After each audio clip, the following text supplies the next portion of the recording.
Thank you, Chair. Morning, Minister. Good morning. I want to talk about, I'm referring to page 25 of the Department Performance Statement, budget paper, and refer to DECA's objectives that being reliable, sustainable and affordable energy services. Minister, recent reports in the Financial Review state that the total cost to households and businesses for the upgrade to Victoria's electricity grid required to support the shift to renewable energy will be more than 4 times the $4.3 billion figure set out in the transition roadmap unveiled last month. Experts say the bill for building the network of poles and wires is likely to be more than $20 billion. Minister, what funding, if any, is there in the forward estimates, either allocated or unallocated, either output or capital, for the delivery of the upgrade to Victoria's electricity grid to support the shift to renewable energy, or is it still unfunded? Well, thank you for your question. Transmission is, excuse me, my apologies. If I can just pick up on the Australian Financial Review, and it's not the first time the Financial Review's got things wrong when it comes to what's going on in Victoria, but what I can say to you clearly is that, and Mr Parker is here, I believe, somewhere, but thank you, Alistair. He was absolutely misquoted in that article. So it's no, let me explain. Mr Parker was not referring to Western Renewables Link or the VNI West projects. These two projects are for AusNet and they're managing those. So what I would say in a broader sense in terms of transmission, not building transmission is going to see people's power bills go up because you won't be able to connect new replacement electricity. You'll have the lights go out and you'll have prices go through the roof. So people need to understand that transmission is an investment that facilitates the build of replacement electricity. And also AEMO, who is responsible for managing demand and supply and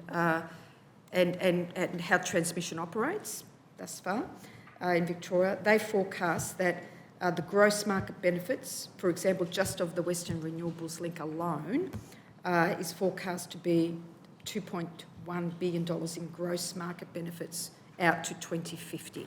So these things, and projects such as these aren't just dreamt up. A lot of cost-benefit analyses are done.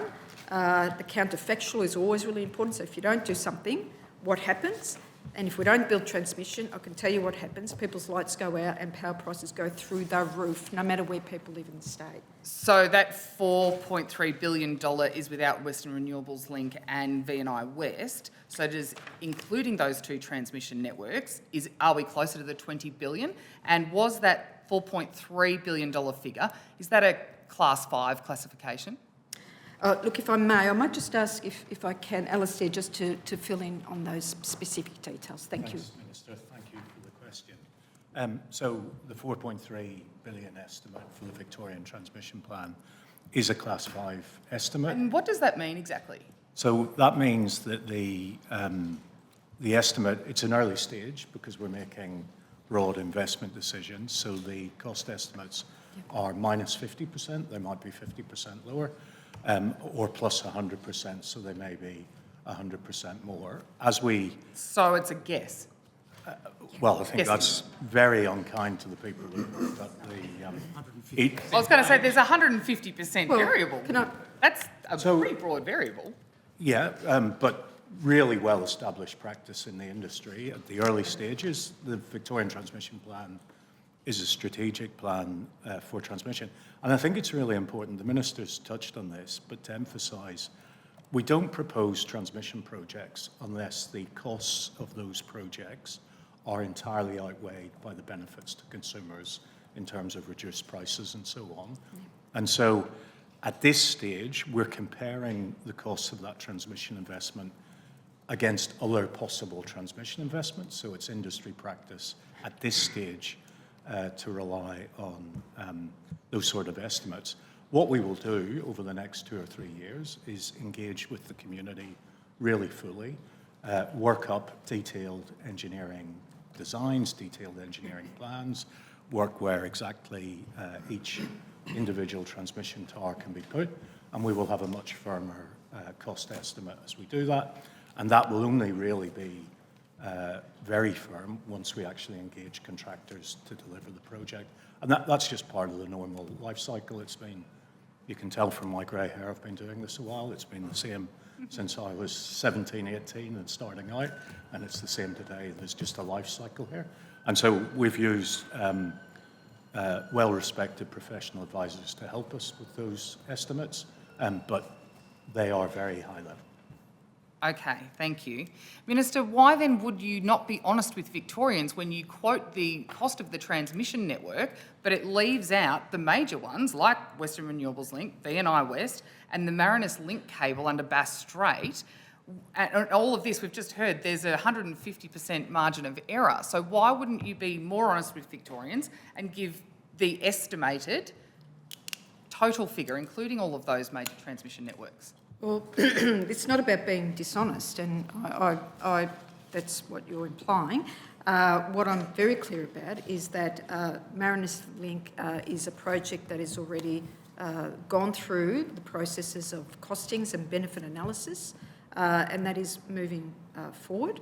And the same with VNI West and WRL. So the work that Alistair and the VicGrid team are focused on in terms of the Victorian Transmission Plan is those projects that sit outside that scope. It's very clear and evident that that's the case. But consumers are still going to be paying for those. So coming back to Mr Welsh's point earlier, right now domestic customers are paying $606 in network charges, which is about 40% of their electricity bill. Businesses pay about 42% network charges. So how... Poles and wires are very expensive to put up, and like you said, we need these transmission networks. So how much are network charges going to continue to increase? 2 years ago, in the lower house, you said prices were continuing to come, quote, down, down, down, end quote. 2 years ago, I said that. Yep. 16th of May 2023. Okay, so what's your question? So I'm asking how much more are those network charges going to rise given the expensive cost of the transmission network? So the simple answer is that with transmission projects, none of them go ahead because these are regulated assets, and none of them go ahead unless they meet a clear cost-benefit analysis and and that the Australian Energy Regulator is satisfied that it provides a consumer benefit. And ultimately, that's the test. Isn't the consumer benefit, though, as you said, on the 16th of May 2023, yes, bills coming down? And what I've said to you is the VDO is lower than what it replaced when we came into government in 2019. The VDO remains, it came down, the VDO actually came down 6.1% in the 24-25 period. And the VDO went, well, the VDO is a benchmark for all other market prices. That's how it works.